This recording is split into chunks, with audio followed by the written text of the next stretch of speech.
kalau mau keluar-keluar ingat pakai masker. Satu-satunya harapan. Dan ayat renungannya dari Lukas 7 ayat yang ke-13.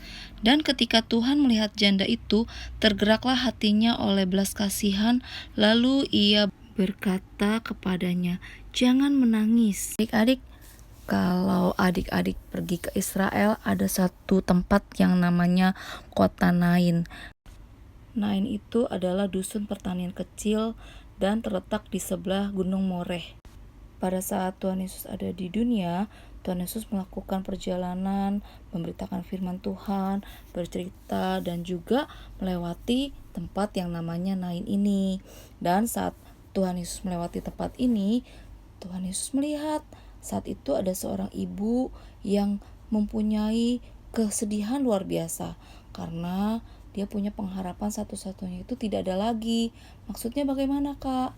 Ibu ini mempunyai anak satu dan anak ini adalah anak tunggal dari ibu ini, sehingga pada saat anaknya dari ibu ini meninggal, anak satu-satunya ini meninggal, maka dengan sendirinya ibu ini sudah gak ada pengharapan lagi karena anak ini merupakan satu-satunya pengharapan bagi si ibu.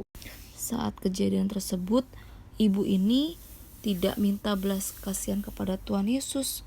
Para pengusung dan orang yang menyertai usungan juga tidak mencegah Tuhan Yesus serta minta pertolongan Tuhan Yesus. Orang-orang tersebut pasrah dan berserah kepada nasib yang mereka alami.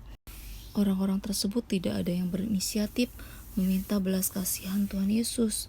Tapi adik-adik, Tuhan Yesus itu tahu apa yang dirasakan oleh ibu ini. Dan syukurnya pada saat kejadian tersebut, orang-orang ini berjumpa dengan Tuhan Yesus. Sepertinya sebuah perjumpaan yang tidak direncanakan.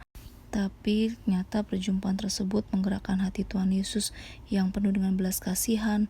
Tuhan Yesus mempunyai kasih yang besar, kasih kepada seluruh umat yang percaya kepadanya.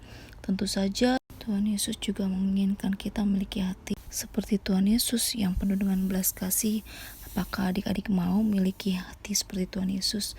Yuk kita mau menyanyikan satu pujian yang berkata bahwa berikanku hati seperti hatimu yang penuh dengan belas kasihan. Adik-adik tahu kan lagunya? Adik-adik lanjutkan sendiri ya. Yuk kita berdoa yuk.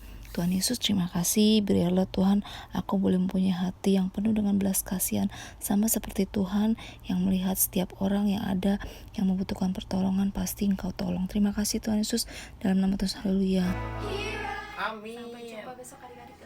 Oke, bye bye.